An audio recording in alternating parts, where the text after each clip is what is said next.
রসালো ও সুস্বাদু হয় দেশ জুড়ে খ্যাতি রয়েছে মেহেরপুরের হিমসাগর আমের। 2017 সাল থেকে দেশের গণ্ডি পেরিয়ে রপ্তানি হচ্ছে ফ্রান্স, জাপান, ইতালি, সুইজারল্যান্ড ও যুক্তরাজ্য সহ ইউরোপের 38টি দেশে।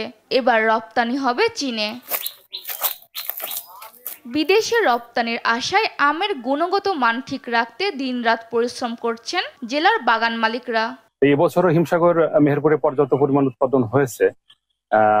এখন পর্যন্ত আবহাওয়া ভালো আছে এবং সেই হিসাবে আমরা হিসাব করতে ক্যালকুলেশন করতেছি যে হয়তো আশানুর ফল আমরা পাবো, ফলনটা পাবো। আমরা খুব সুন্দর পরিচর্যা করতে পারছি এবং সারা বাংলাদেশে আমরা রপ্তানি ভরপুর পূরণ করে আমরা বিদেশে রপ্তানি করতে পারবো। আমাদের আম বিদেশ পাঠাবো, এতে অনেক লাভবান হবো।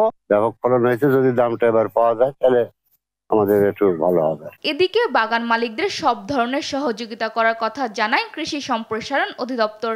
আবহাওয়া অনুকূলে থাকে, এবছর আমের মুকুলও ভালো হয়েছে, আমের বিয়ারিংও ভালো হয়েছে। আমাদের এখন শুধু গাছে আম আর আম। এরপরে যে আমাদের যে আমকে আমরা আসলে মেহেরপুরে আম, বিশেষ করে হিমসাগর আম অত্যন্ত সুস্বাদু এবং অন্য এলাকার আমের তুলনায় একটা আলাদা বৈশিষ্ট্য আছে, অন্য বৈশিষ্ট্য। এই জন্য আমরা হিমসাগর আমকে জিআই পণ্য করার জন্য আমরা শিল্প মন্ত্রণালয়ে আবেদন করেছি। আমাদের আবেদন গৃহীত হয়েছে। মেহেরপুরে 2670 হেক্টর জমিতে আম বাগান রয়েছে। এবার উৎপাদনের লক্ষ্যমাত্রা ধরা হয়েছে 38,298 মেট্রিক টন। নিউজ ডেস্ক, দেশ টিভি।